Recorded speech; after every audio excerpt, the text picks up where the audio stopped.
The following is the second in a series of lessons by Eric Butterworth entitled The Art of Living Creatively. These were recorded live in the Unity Village Activity Center. I suppose it would be effective and important for me to introduce or have introduced the subject so that you know where we're going tonight. Unfortunately, I haven't got a subject. Someone asked me yesterday, he said, "Oh, you're speaking tonight." He said, "What are you going to speak on?" And I said, "A platform, I hope."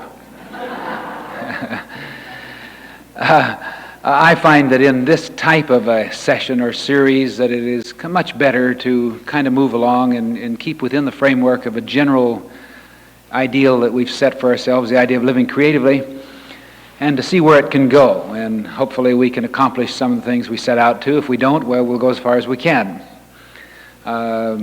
I have personally always responded very positively to a statement that was made by Professor Lord Alfred Whitehead, very distinguished scientist and philosopher. And he was once asked, "Professor, would you tell us, what are you teaching at the university?" And he said, "I'm teaching Whitehead 1, Whitehead 2, and Whitehead 3. So I guess I can hereby announce that tonight we're going to have Butterworth 2. We're commenting upon the idea of living creatively, and I've followed particularly the ideal set out by Rollo May, who says the creative person is the fully functioning person. We're thinking of creativity not in terms of people that can paint or sew or act or write music, but people who can play good music with their lives, people who have it all together. And this is the thing we're all working toward. We're all working toward the full functioning of our whole person, health-wise, finance-wise, human relation-wise, love-wise, to get it all together. I think this is the ideal we all talk about, and I think this is the thing that Jesus has in mind when he talks about, "I came that you might have life and may have it abundantly." In a sense, this evening, I want us to deal with a particular phase of this aspect of creativity, of the full functioning person, as kind of generally related to the idea of love and human relations. I think that it is very obvious that from the very first time, way back in prehistoric days, that a prehistoric creature ran scurrying into a cave to get away from the elements, and he found the cave was already occupied, that he first found himself face to face with the need to learn how to get along with others. And we've had to get along with others ever since, all the way from early pioneers who had neighbors across the prairie to days when our neighbors or nigh dwellers are very nigh indeed. We have to learn to get along. And unless a person is willing to go live in a cave, if the cave is unoccupied, unless a person is willing to live as a hermit, he's going to have to somehow find a way to get along. So that the fully functioning person in our society is a person who gets along easily with people. Not only people he loves, people he works with, but also people that sometimes he doesn't love, people that he resists and resents and have prejudices about, because all of these relate very definitely to whether his life is fully functioning. And maybe we don't like it, maybe we would resist it a little bit, but the truth is that it is impossible to know the abundant life. It is impossible to function fully as a person unless you can successfully get along with everyone. Now that's something that all of us have to work on, and it provides certainly a whole frame of reference in which to function.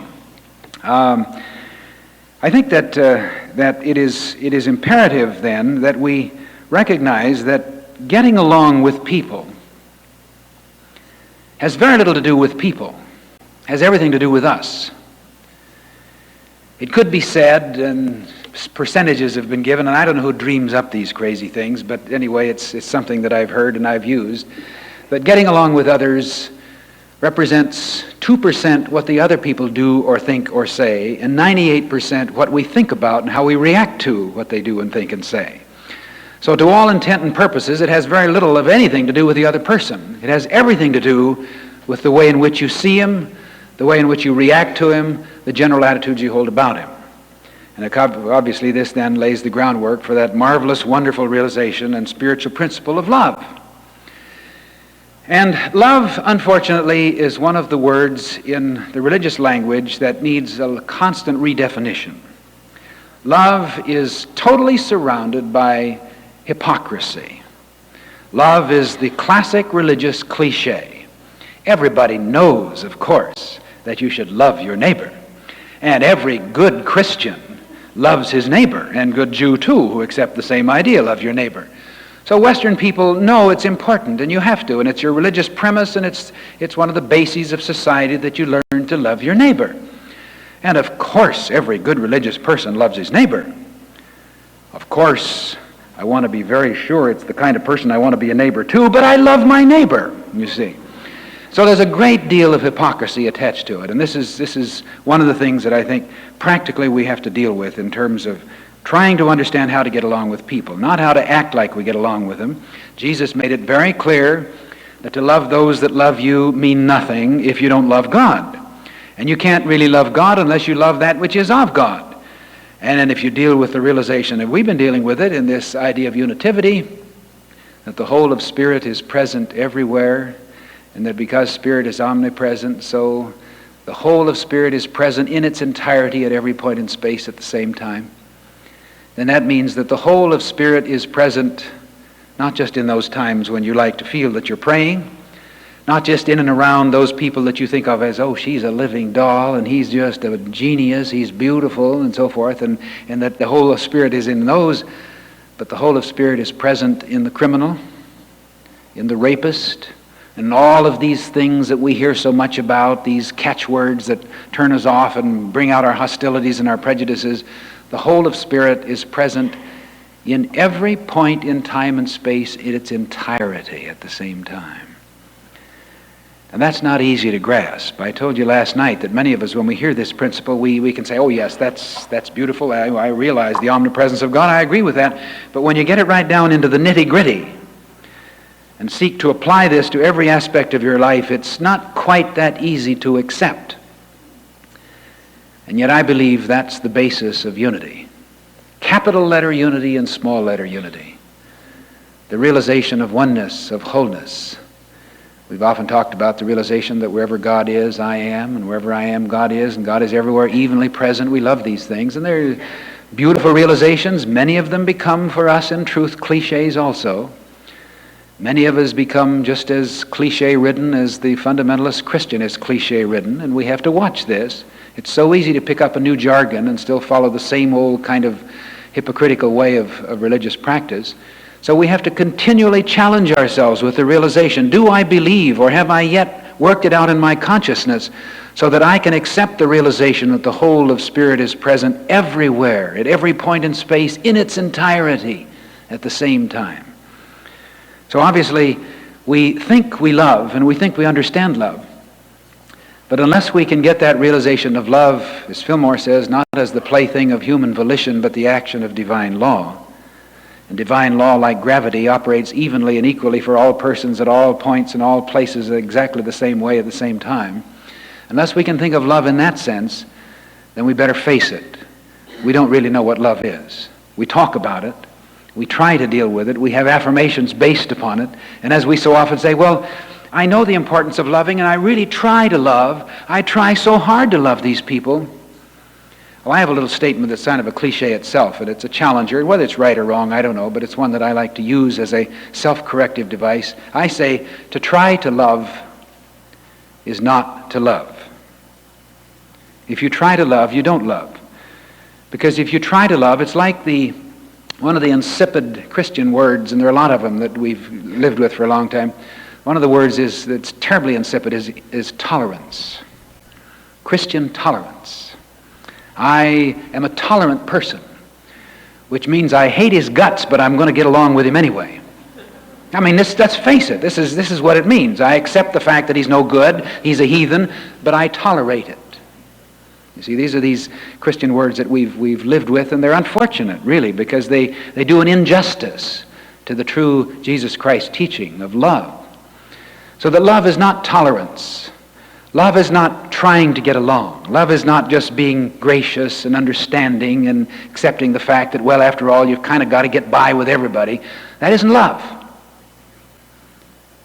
So love is so much more than that. So love then is not an easy thing to grasp. Sometimes we have another extreme. We think of love as something you fall into and you fall out of. And well, after all, when you fall in love, what are you going to do? And if you don't love, what are you going to do? It's just the way it is. Love happens to you, like it rains or it thunders or you get fired from a job or somebody comes over unexpected, and love happens. That's all. And quite often the happening is expressed in terms of falling in love with a person, and oh, we fell in love and it was so beautiful. Well, as a matter of fact, what we think of as falling in love, probably more than anything else realistically, is falling from love. We fall out of love. We fall out of the flow of the divine process. We fall into sensuality, sexuality, and this is a basis, and it's important, and it's not wrong. We don't mean to judge this at all. But if there's ever going to be any kind of a harmonious relationship that ensues in people who fall in love, then they better rise in love. And there's no hope for the relationship unless there's a rising in consciousness. So the point is then that we need to give a great deal of consideration to this matter of love, and it's not an easy thing to get into our consciousness. Psychologists have made it very difficult because for so long there was a great principle, which is a platitude, which is really kind of one of those things that's half right and half wrong, and because it's half right and half wrong, it's really wrong. And it's the statement that the greatest need in the life of every person is to be loved. You've heard that. Yes, it's the greatest need of every life to be loved, and we like that. You know why we like it? Because it's a good cop-out. It's a good rationalization. I know it's important to be loved, but I wasn't loved. My parents didn't love me. People don't love me. Everybody's kicked me around. So that's the reason I feel like I am. That's the reason my life is forlorn. That's the reason I'm lonely, because people don't love me. It's a cop-out. And it's unfortunate, you see, because it puts the onus of blame on other people. If other people would just love you, things would be all right. Or if you could just find the right person that would love you. Many people go through years of their life thinking, oh, someday my love will come along. Well, I hate to disillusion them. Love never comes along, because love doesn't go away. It doesn't come and go. Love is a divine flow, not the plaything of human volition, but the action of divine love. So, to really get an understanding of love, I think we have to realize something that really knocks to bits all of the romantic myths that have carried around for centuries. I can't give you anything but love, says the song. The fact is, there's one thing I can't give you is love. I can't give you love, you cannot give me love. It's not a commodity to be exchanged. There's no way I can give you love.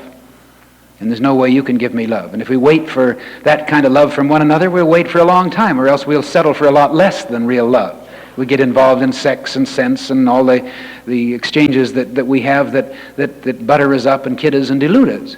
But still, we're just as empty of love. Why? Because the only way you can be loved, or I can be loved, is from within ourselves. We've said God is love.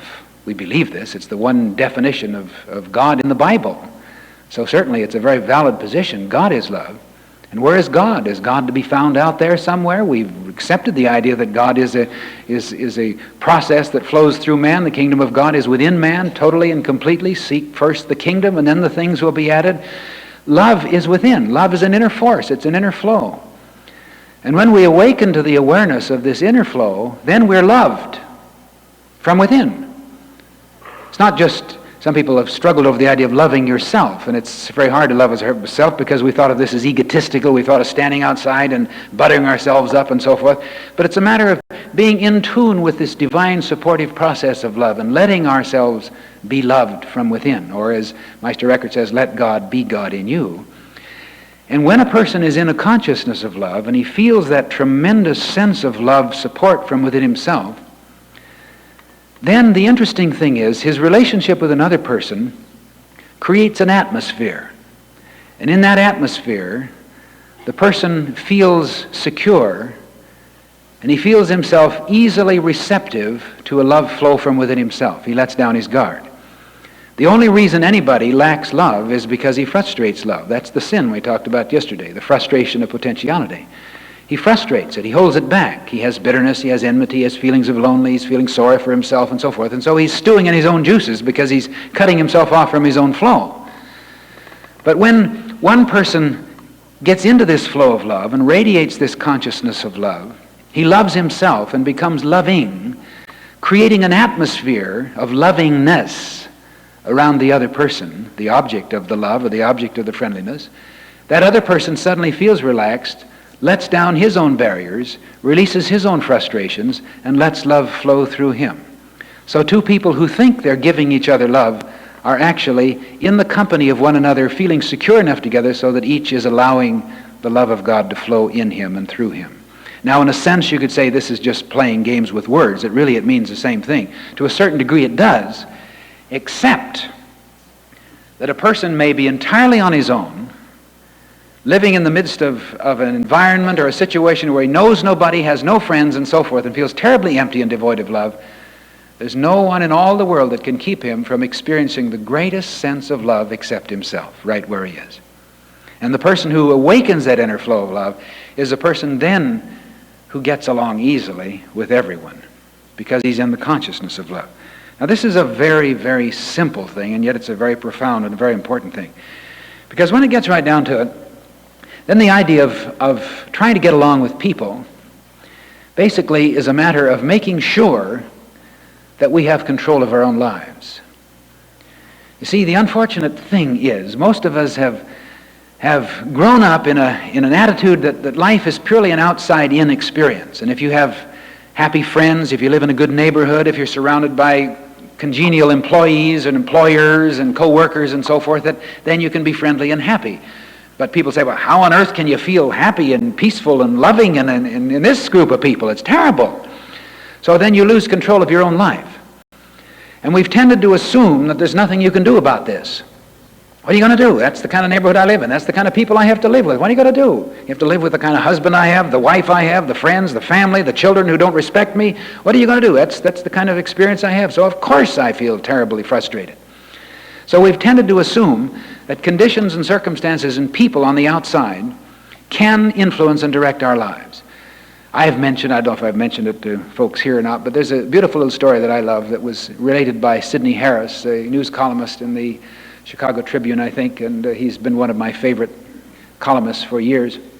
And he tells a story of visiting a very beloved Quaker friend, and he stayed with him for several nights, and every evening at a certain time, according to ritual, this Quaker friend would go down to the corner store, a newsstand, to buy a paper. And so he'd accompany him, and they'd have a conversation along the way, and when they get to the point, he'd talk to the newsman, and he'd say, hello, how are you? It's a great day, isn't it? How's business today? And the newsman would always very curt and gruff and sarcastic, wow, what kind of a day it is, and he'd always have some sort of a very curt reply.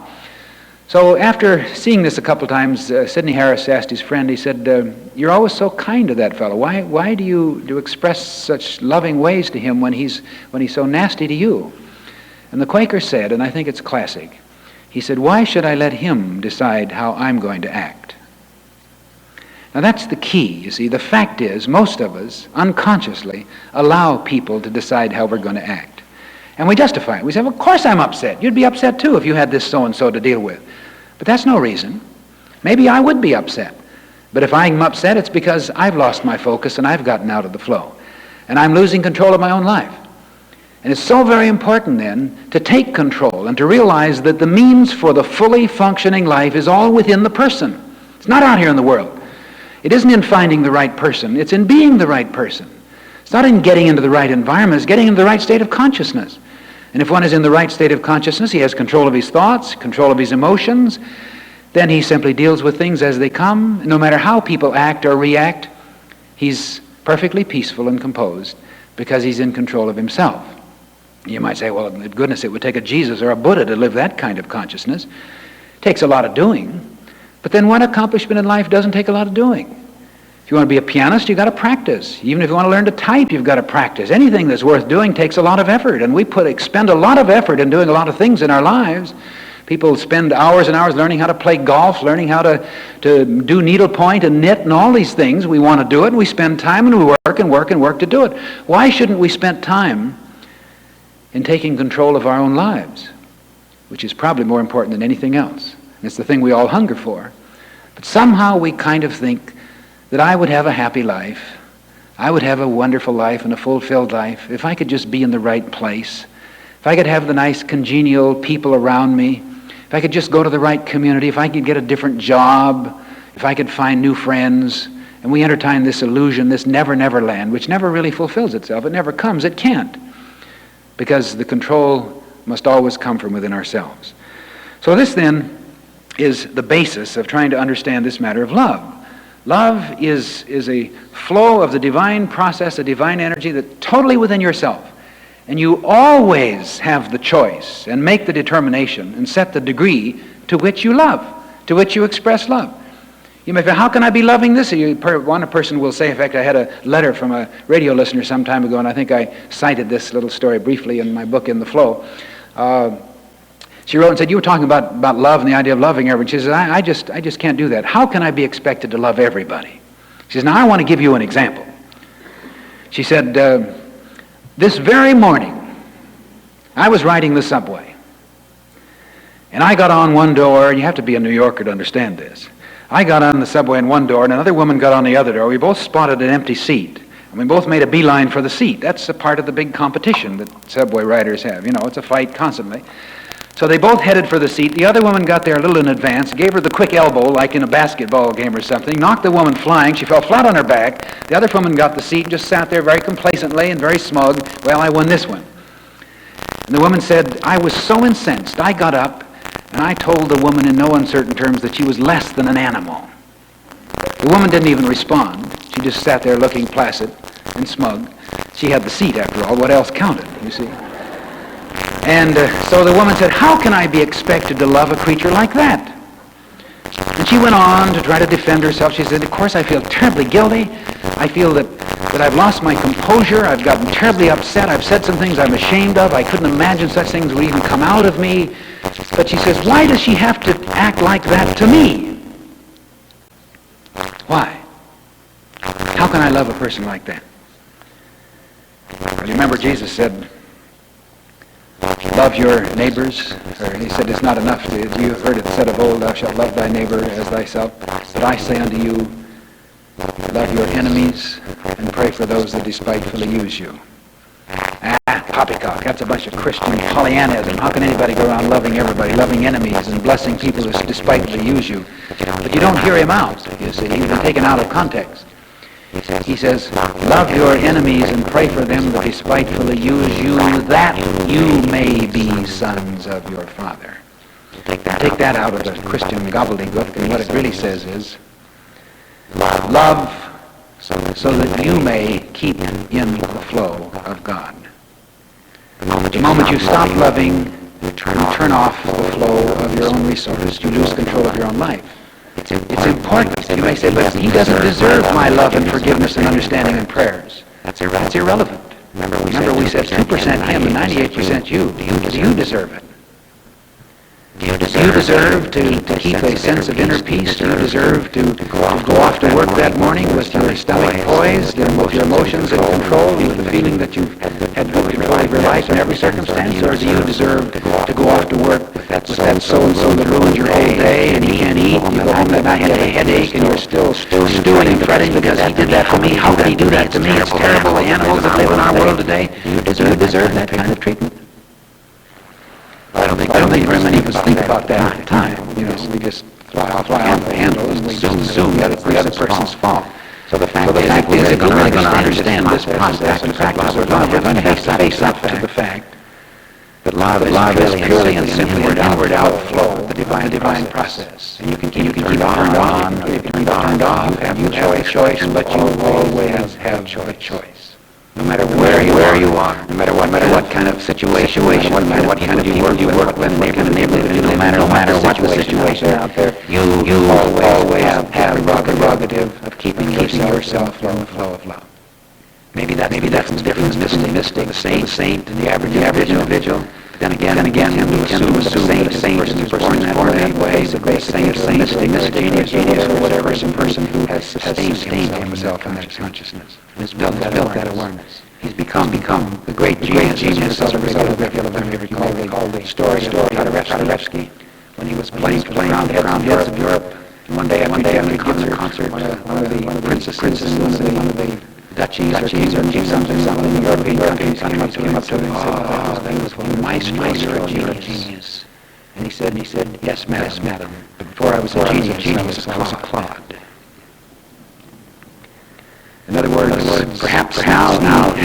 the genius characterization of what he does, but it's the result of a lifetime practice. So that instead of having the saint or the high consciousness person that somebody set aside and walking said, wouldn't it be nice to have that kind of a consciousness? Wouldn't it be nice to be created like that person? Well, that's ridiculous. I mean, Jesus himself said, all that I do, you can do too if you have faith. He said it, didn't he? At least I believe he did. It's there in the book. I love that experience I had years ago, which I've told often of a relationship I had with a young man in Detroit.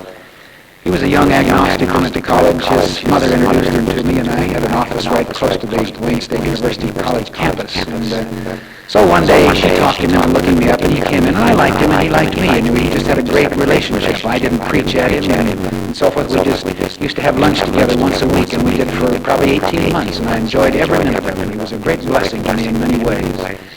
And but he was the agnostic, and he was pulling the whole thing apart, and I was gung-ho for truth, and I was giving him this point and that point, and we'd argue about it and so forth, and it was great. It was strengthening to me. I'm sure he had a great deal of fun at it too. Well, I didn't see him for a while. He went into the Army. It was back in the Korean War. And finally, after about, I think 5 years later, he called me up one day and identified himself. I remembered him right away. He says, "Can we have lunch for old time's sake?" I said, "Fine." So I met him at a restaurant, and he walks up and he has his clergy garb on. He's an Episcopalian priest. And it seems that he sort of got religion when he was in the service, as a lot of young men did, committed himself to doing something very creative with his life, and went to seminary and became an Episcopalian priest. And so he was just newly ordained, and his garb was just shining, and bright. He was like a knight in shining armor. And so we sat down and we had lunch, and it was beautiful, because now the role was totally reversed. I was the agnostic, and he was the theologian. We had a beautiful argument, and it was just great for old time's sake, and he was now giving me all these points that he'd just gotten from his seminary. He was right up to the minute with him, and finally I just couldn't quite keep myself from doing it. Finally I said, "Well, this all sounds good," and I said, as a man in the Bible once said, "Almost thou persuadest me. But there's one thing that I would like you to comment. The time when Jesus said, 'All these things that I do, you can do too, if you have faith.'"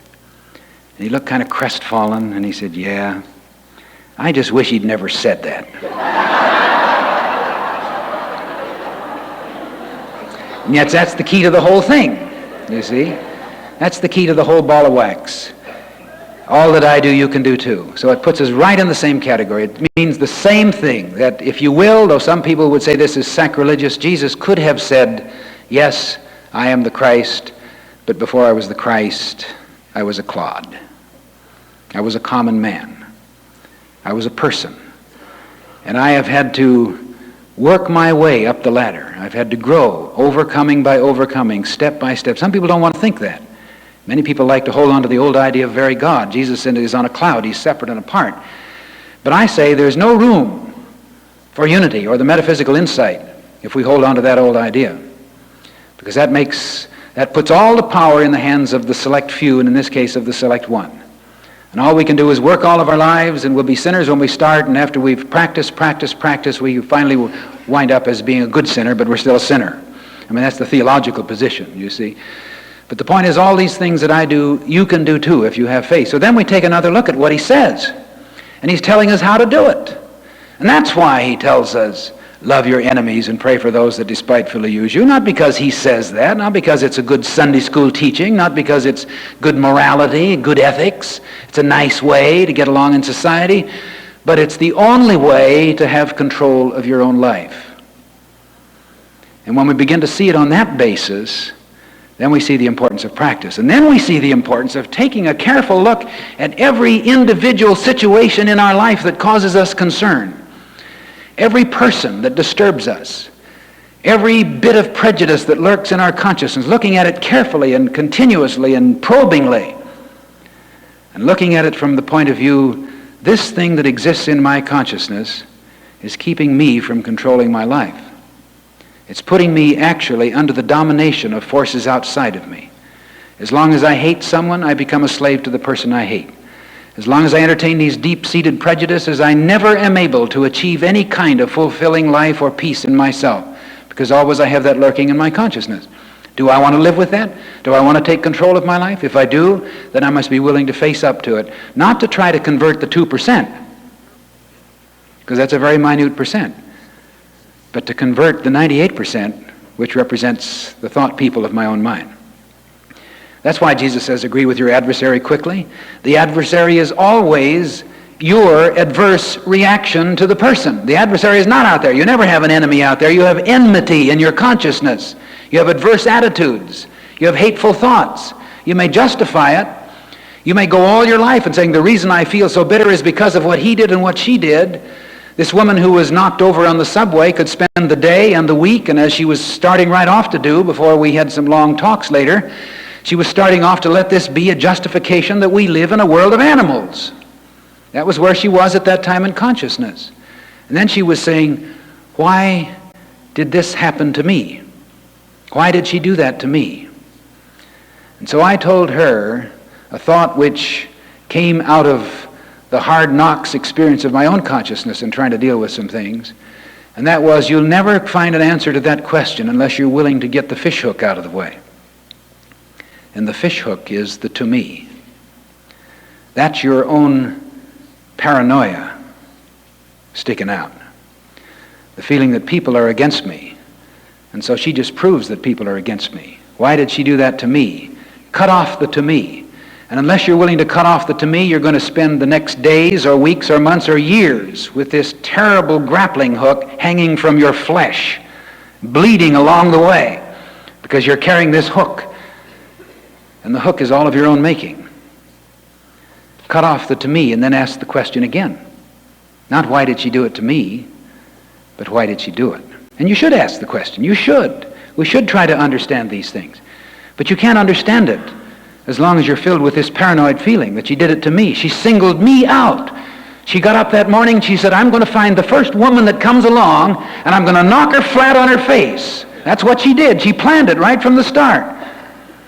Have you ever heard people, you never said this, but have you ever heard people standing in the line at a bank? You say, wouldn't you know it? That man right in front of me, he's doing all of his business today just because he knows that I'm late and I need to get ahead of him. Aren't people thoughtless? Isn't it terrible the way people are? That's our paranoia. We all have it to a certain degree. We might as well face up to it. So now the question is, why did she do it? And the interesting thing is, if we can let ourselves, and it's just a matter of let ourselves seek to understand really, objectively, why she did it, our whole thought, even our words, have a little different ring. And we find that very quickly a kind of a compassion slips in, and we find ourselves thinking, well, obviously she didn't do it on purpose. Obviously she wasn't thinking. She may be a thoughtless kind of a person, and she probably got up on the wrong side of bed, or maybe she has a husband that beats her, she's going off to work, and she's afraid she's going to be late, and all these things. She didn't do it to me, she did it. But she didn't do it to me. And suddenly I can let it go. And then I can do what in my heart of hearts as a truth student I know that I should have done all the time. I can bless her. I can say she needs my blessing. And as a matter of fact, she did me a favor. She did me a favor because she caught me in a situation where I obviously was off guard or out of focus, or I wouldn't have drawn it to me in the first place, and I wouldn't have got upset about it in the second place. So the fact that I got upset about it showed that I was out of the flow of love. So therefore, she helped me to know that I was going into a day totally off base. And if she hadn't knocked me over, I might have been knocked over by 10 people or hit by a truck. So she did me a favor. She awakened me to my senses. She helped me to realize that I was out of focus. So therefore, if I really were alert, and you wouldn't want to do this too often, people wouldn't understand it, but if I really were in the consciousness of the love process and grateful the way the divine activity works in my life, I would have gone before her and I would have bowed low to her and I would have said, I want to thank you very much. Now only a saint would do that, of course, and anybody else would be labeled a kook. But in consciousness, if we're trying to understand Jesus' thought, love your enemies and pray for those that despitefully use you, that you may be sons, which means that you may keep yourself in the flow, then any time a person seems to cause you to be upset, it's as we said last night, it's because you're upsettable. It's because you were out of the flow. It's because your thoughts were confused, because you did not have control of your life. So then don't blame the other person. In fact, be grateful to him for giving you an object lesson in the next step for you if you're really interested in working to take control of your life. Now you say that's idealistic, that's ridiculous, how can anybody live like that? You can live any way you want. And an awful lot of people want to live under the shadow of paranoia. An awful lot of people like to think they do this and they do. Isn't it terrible the way those people act, the way they live? You know, many people want to live that way. And if they want to live that way, God bless them. You have a choice. And he's made his choice. But the point is, if you're tired of living that way, and if you have a desire to really take control of your life, you can, at any time you want. No matter where you are, not after you move away or get a divorce or change jobs or go to far off Tahiti. Any time along the way, you can take control of your life, take control of your thoughts, agree with your adversary, get your thought in the flow of love, and let the consciousness of love flow forth to keep you in perfect peace. Then you move along through all of these situations. They may still be there, but they don't really exist as threats to you. And more than that, suddenly, you become a part of the solution of the world problems rather than being a part of the problem itself. If we talk about the cumulative effect of consciousness, we may as well admit it. That a person who has enmity is just as much a part of the negative consciousness of the world as the person who is the enemy. The person who resists and resents the wrongs that are done by others is just as much a part of the negative pall of gloom that hangs over society than the person who commits the wrongs. The person who does the raping and the mugging and the stealing and all these things, the person who is terribly incensed by this terrible immoral way that people live, is just as much a part of the negative consciousness of the world. And that's stern stuff. And that's the kind of stuff that in the scriptures they said, and people turned and followed him no more. Because many people don't want to hear that. They don't want to hear the fact that potentially every person has control of his own life and can do so, and when he does so, then he becomes a part of the controlling forces of the world in a positive sense. And the only way you can be any kind of a helpful influence in the world is to take control of your own life, and then out of that control to become a radiating influence of love. And now the love no more is a cliche. It's not, well, I try to love these people, because if you try to love them, you're simply covering up a lot of resentment. To try to love is not to love. Stop thinking about what they do to you or to the world or to your neighborhood or to your friends or to the people in your office, and start thinking about the 98%, the thoughts within you, and get control of those thoughts. And then begin to look upon every situation as an opportunity to be a little more loving. Now love is no longer a cliche. It's a dynamic power, and it becomes a tremendous influence. I had an experience on the subway in New York City, one of the rare times. I don't ride the subway very often, but this particular day I was riding the subway, and it's an interesting experience, certain times of the day, especially in the rush hour. Sig will tell you. I see Sig over there smiling. It's quite an experience. They have the subways that get so crowded you just can't even stand. You couldn't fall over, we'll say that, because you'll be propped up from every side, and they push people in at the doors, and they have people that stand there at the subway terminals, and their main job is pushers.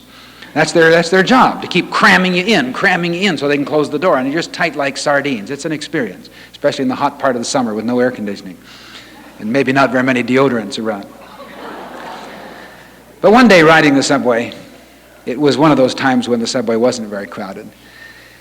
And I sat there and I began to look into the face of a young lad across the way and down a little bit. He was quite young, probably 11 or 12. I don't know what age he was, but he was young, pitiful. You just looked at him and you felt that he was stepped on, kicked, beaten, unloved, just the most pitiful creature that you could imagine. And one of those few times I found in my life, I'm not very demonstrative, but I found myself almost compelled to get up and go over and put my arms around him and just tell him, it's not that bad, that you're loved. You know, I didn't do it. Obviously, people wouldn't understand. He probably would be insulted and frightened. And I didn't have the courage to do it anyway. I might as well face it. But then I suddenly realized that really wasn't what was necessary. I didn't have to demonstrate that kind of love, which could be misconstrued and maybe would be an ego trip on my part anyway. If I really felt that I would like to share or express or radiate some love for him, this was a good opportunity for me to get myself in tune. So we were riding on the subway for a while, and I thought would be a good exercise, so I closed my eyes and just tried to get a realization of being one with the divine flow. Felt very peaceful and very beautiful. It was a great experience. It was something I'll never forget. And I opened my eyes again. I looked at the young man. I just looked at him. And I looked very probingly at him, and I found that suddenly he looked different. He wasn't quite the same. And then his eyes looked up, and his gaze met mine, and for one fleeting instant we looked into one another's eyes. And then his face broke into a little smile, and I smiled back. And that was all. 30 seconds later, it was his subway stop, and he got off and left. I'll never see him again. He'll never see me. And yet, somehow, I feel that in that moment, there was communication. Wordless communication. I know it was a great influence to me just because of what it did to me in terms of my own growth, but I have a feeling, maybe it's an idealistic feeling, maybe I want to feel that, but I have a feeling that something happened to him, that maybe his life will never be quite the same again. And I think this is something of the tremendous power and potential that is in love. It's not demonstration, not being demonstrative, not outwardly saying, I love you, I put my hand around you. How many wives or husband or children have their parents or their in-laws or whatever constantly tell them they love them and yet actually feel devoid of love because they don't feel it's sincere. They feel it's perfunctory. There's a lot of that goes on in our society, and I guess we do a lot of it too. It's a part of being gracious and so forth. But he didn't need that demonstration. It was just a moment of communication. And I have a feeling, maybe in a mystical sense, that this is the true namaskar, the Hindustani word, which is the divinity within me salutes the divinity within you. And there's a communication. And I kind of feel that this is basically the key to the sort of communication that so often breaks down in our lives. We talk a lot about communication, and there are books written on the art of communication and effective communication and how to win friends and influence people.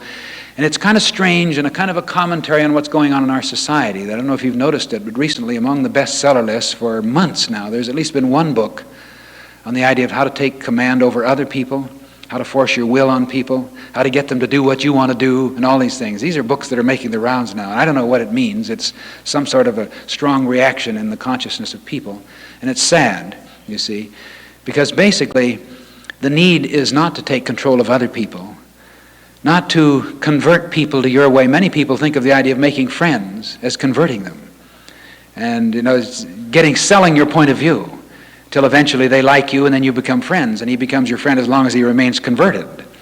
When he becomes unconverted, then that's so-and-so. After all friendship I gave him, look at the way he's treated me.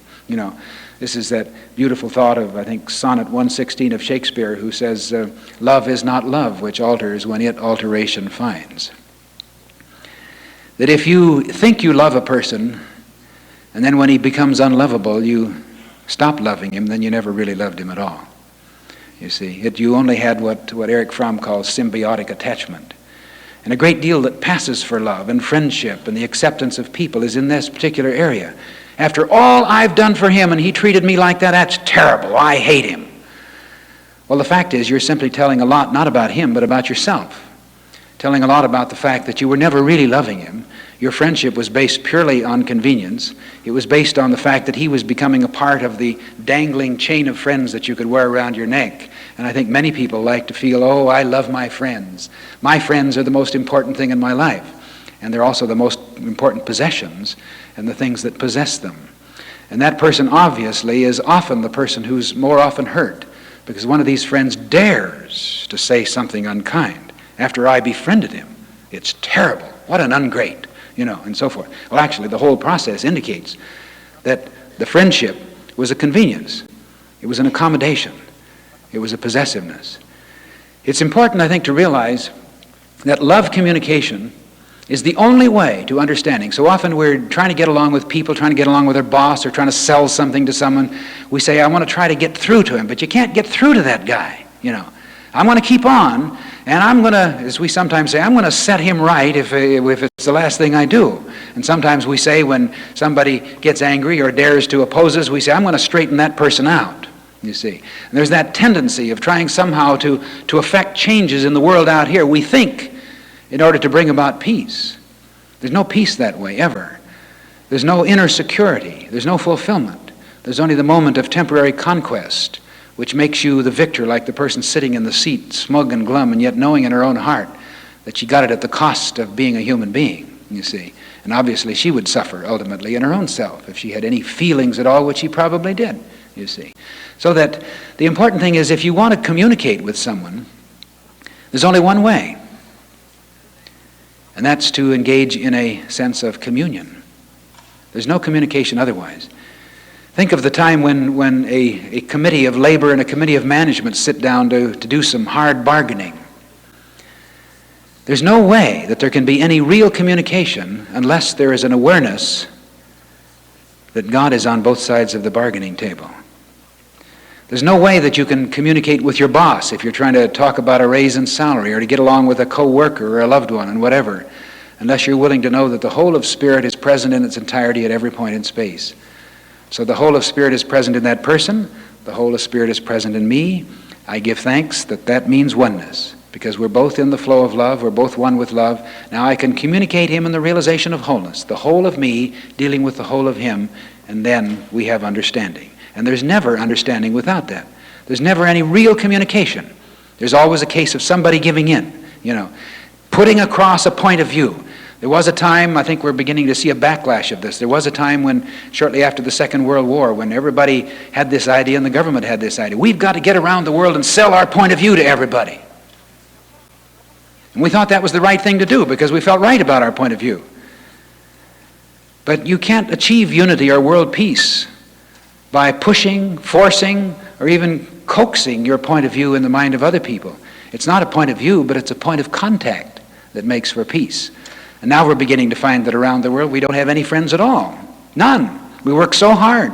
And in trying to sell our point of view, we gave money everywhere, supported everybody and everything. Everything that we thought could accept our point of view, and wound up with no friends. Which is a good lesson, if we can learn the lesson.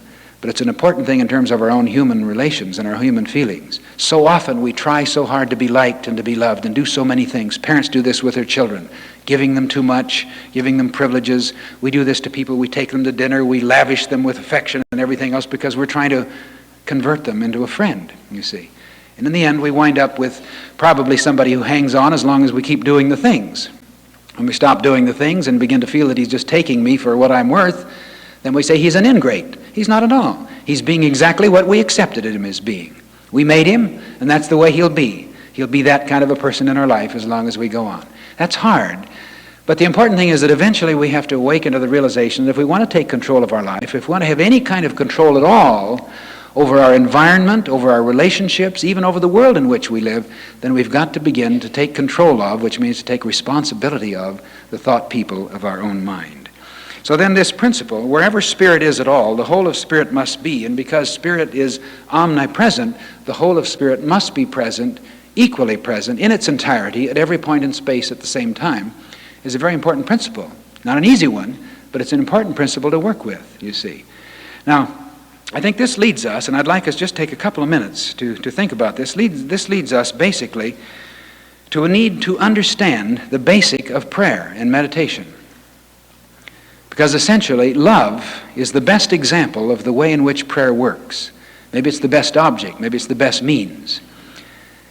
And I think there is more misunderstanding, lack of understanding, confusion about the subject of prayer than anything else in religion, including the religion of Unity students. Because we tend to assume that prayer is one of those words that is self-evident. So we say, dear, you must pray about it. And we think, as Unity students, that if we are simply convinced, if people tell us long enough that if you pray about it, you solve every problem, that that's the end and all. But what is prayer? What does prayer mean? Prayer means all things to all persons. People pray in all sorts of state of consciousness. You know, I say this, and I say it full well knowing that it might be misunderstood. But one of the things that I dread is whenever we get into one of those times when from the top, for instance, the President of the United States says, I think we'll have next Wednesday as a national day of prayer for peace or for something or other, or for reconciliation. I cringe at this. Maybe there's something wrong with me. I cringe at it. Simply because much that passes for prayer is concentrated worry. If I had a problem, I would want the right people to pray with me, and I believe in the supportiveness of prayer, but I wouldn't want to tell everybody to pray for me because I have a problem. Because maybe a small group of people would be praying supportively, and the rest of them would be praying out of a negative consciousness, thinking how terrible it is. Oh, dear Lord, help this poor, miserable, suffering person. Isn't it awful?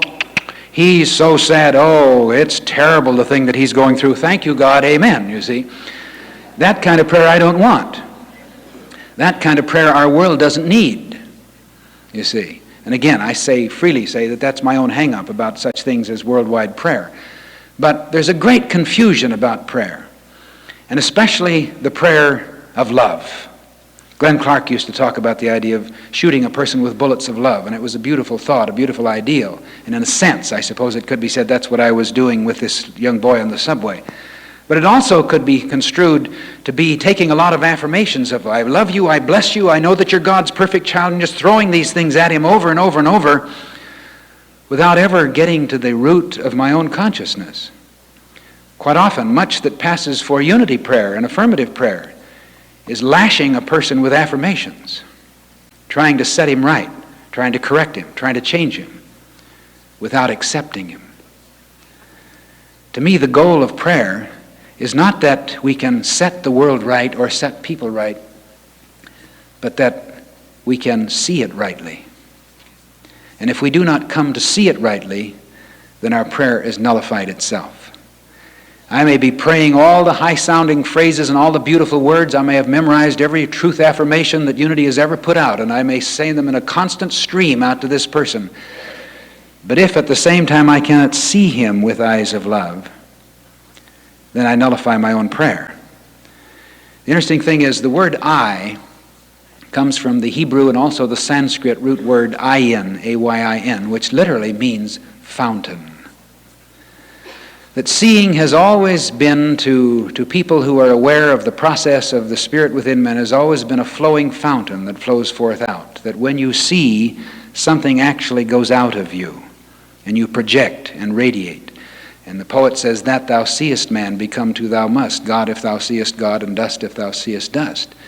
Things become what we see them as being. Life becomes the way we see it. We become as we see ourselves, because sight is a fountain that flows.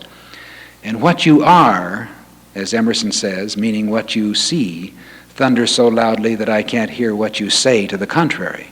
If you're speaking words of affirmation, but still seeing pain, seeing conflict, seeing disorder, then you're speaking out of both sides of your mouth, and your prayer consciousness is nullified. So I think that it's good to get just a simple insight into, I think, an important fundamental in prayer.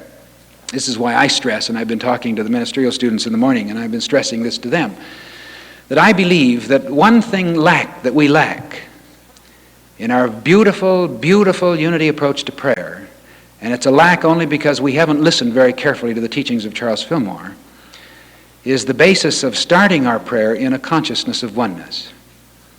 First of all, be still. First of all, the silence. First of all, go into ourself. Turn away from the situation. Judge not according to appearances. Get the consciousness of oneness. Get into the feeling of love. Release the frustration which is set, the blocks in my own conscience set by my resistance, my resentment, which I try to counteract by affirming the truth for it. But getting into an inner awareness where I can let that flow of love come in me and get myself established and centered in love. Once I feel peaceful, once I've let it all go, once I've dissolved my enmity and my hatred and my bitterness and my thought, that animal so-and-so that knocked me down, I've let this all go out of my consciousness and feel a sense of peace, then you're ready to pray. Because then you have something to pray from. You see, as I say, prayer, carrying over from the old traditional belief, we've tended to pray to God about the situation. And I always shock people by saying, get rid of the middleman. Stop praying to God about it, because God isn't up there anyway. But we create a straw man up there, and we pray out there hoping that God will solve this problem, which gets us off the hook. You see, we're involved in enmity. We have the bitterness. We have the inner frustrations. But God, please solve this thing so I won't be bitter anymore. So we pray to God about the situation. Emerson says, when we have broken with the God of tradition and destroyed the God of our intellect, then God fires us with his presence. So I say, and this is stern stuff to a lot of folks who unconsciously still have their God out there, exit out. Get rid of that. God is a presence in whom you live and move and have your being.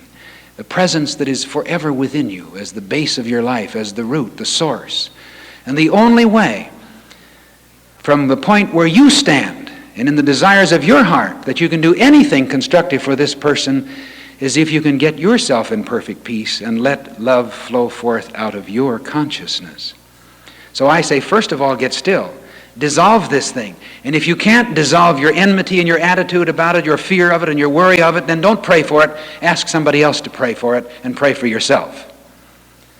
Work on your own statue and your own consciousness. But take time to get still, get into the consciousness of oneness. And then out of that consciousness, then you're ready to speak the word of truth. And the word has power. But the word has power because it comes out of your consciousness of the flow where the power really begins. And here's an illustration. It's one that has great meaning to me. If you take the example of an archer standing on the target line ready to shoot his bow at the target. He has a bow in his hand, and it's a stern thing. And there's a physical principle involved, which I won't go into. He has an arrow in his hand, which he carefully selects, and the arrow is carefully created, and he takes great pride in having the arrow true and straight, and having the feathers all right, and the tip just right, and so forth, well balanced. He puts the arrow in his hand, and now he stands, and the goal is to shoot the arrow from here to the target. And if he went about that in the way in which most of us, because of the influence of our traditional background, go about affirming the truth for someone, he would take the arrow and try to flick it out. Or he would try to throw it out with his own power, with his willpower. And it wouldn't go very far. Boom! Probably 5 feet, 3 feet out in front of him, go with a plop. He wouldn't anywhere near get near the target. But he's an archer, and he knows the process involved. He wants the arrow to go to the target, but the first thing he does is pull the arrow back. And he pulls it back and back and back. Crazy, because he wants the arrow to go that way and he's going this way. He pulls the arrow back as far as he can possibly pull it. When he gets to the point where he can't pull it anymore, then he stands steady for a moment. Then he redirects his aim and gets it just centered. And now, what does he do? Just lets go. And the arrow goes straight to the target. And I liken this to the very important preparation in prayer, which is so often overlooked. The preparation of getting still, freeing ourselves from anxiety, going into this means forget about the problem. Stop praying about the problem. That's why Emmett Fox used to say, don't think about the problem, think about God. That's the important thing. Get yourself in the consciousness of God. Get yourself centered. You can't pray for anybody constructively as long as you're anxious, concerned, troubled, worried, fearful, insecure, and so forth. There's no way that you can pray for that person. I don't care how many affirmations you throw at him. You may beat him over the head with cosmic clubs, and you'll get bruises on your hands, and he might have bruises on his head, but you cannot solve problems in this way. The important thing is be still and know that I am one with this divine flow. Get into that consciousness. Sometimes that's all you have to do, because you realize really the problem was your own attitude rather than the other person. But even if it is a very serious problem you're sincere about solving, when you get that consciousness of inward peace, you see, which comes from drawing back, now you've built up a tremendous energy. And now you take your affirmation, and you simply look at the person. He looked on him and blessed him. And you let it go. There's no force anymore. There's no, oh God, I'm one with God and the divine supply is manifest in my life and I'm protected and so forth, which is all willpower, all out of human consciousness. You just let it go and whisper it. And your affirmation is almost a case of, thank you, Father, that this is the truth. And I release it. And then, because you have centered yourself in power, then you fulfill the realization that Jesus states when he says, the words I speak are not my words, but the words of him who sent me. Maybe the same affirmation, but now the affirmation is transformed and transcended. And now it becomes the word of truth. So that these literal verbalisms that you say have no power in themselves, but can become a marvelous conduit if you're in tune. If you're not in tune, they're nothing but words that you lash the world with.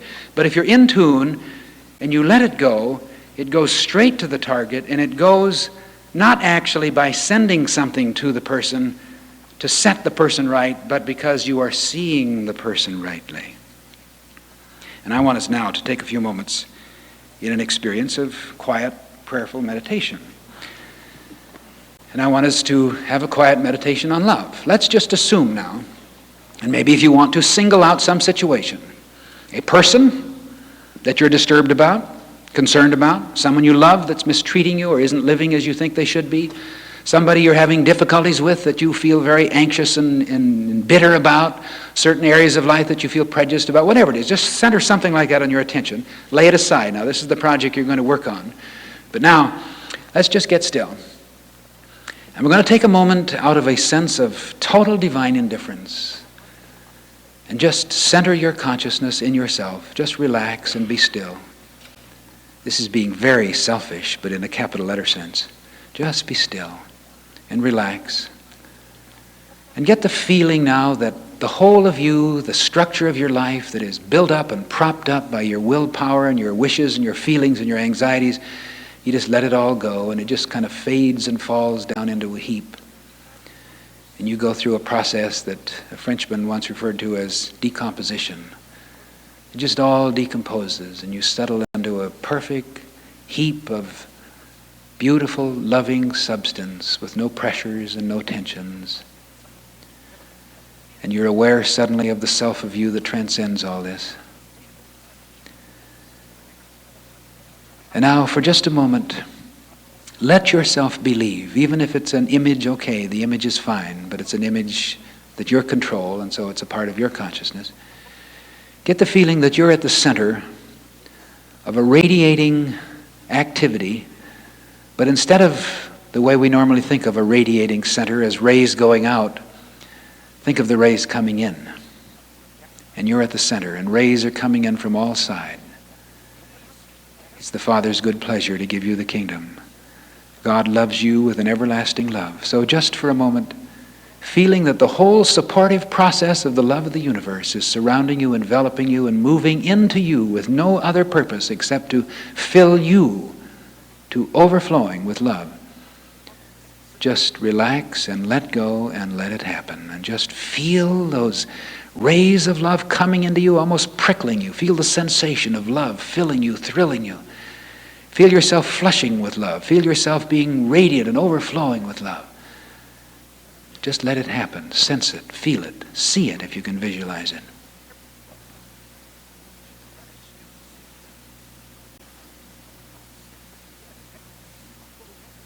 It's a moment of recharging. And this is the only way we can ever really be loved, because it's the flow of the divine process within us. And it's ceaseless and continuous. It never stops. We just stop accepting it. And now we accept it.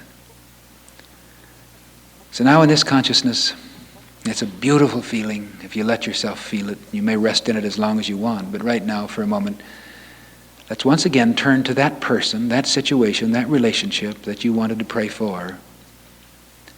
And now, without even an affirmation, without a conscious, structured kind of prayer, again, visualize the person right before you, or the situation, or the world as a whole, it doesn't matter. And in thought, get the feeling that you're now looking at that person. Just looking, seeing. But rather than seeing become a reactionary process that's coming from the outside through the sensory nerves of your brain to give a picture in your mind, it's coming from within you. And it's going forth. And your seeing is a projection. It becomes an affirmation. It becomes a lovingness, a flow of love. And just see that ray of love poured out upon that person. See him bathed in a light and a glow with this love, as an aura around him. See it going out to whatever persons you're disturbed about, whatever little pockets of resistance or prejudice you have. See it going out into all those areas. As Jesus said, "Go ye forth into the world and preach the gospel, heal the sick and raise the dead." This is what you're doing. going out into the world, but going out with the flow of the divine process. And then, knowing that it is not me, but is the action of the divine presence, it's the Father within, just say and mean it, thank you.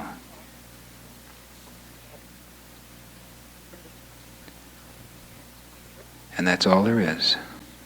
And now you can let it go.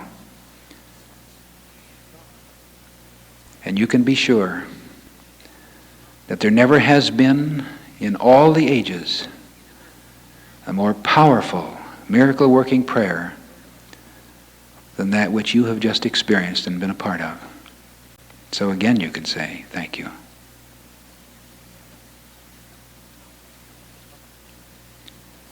And so be it.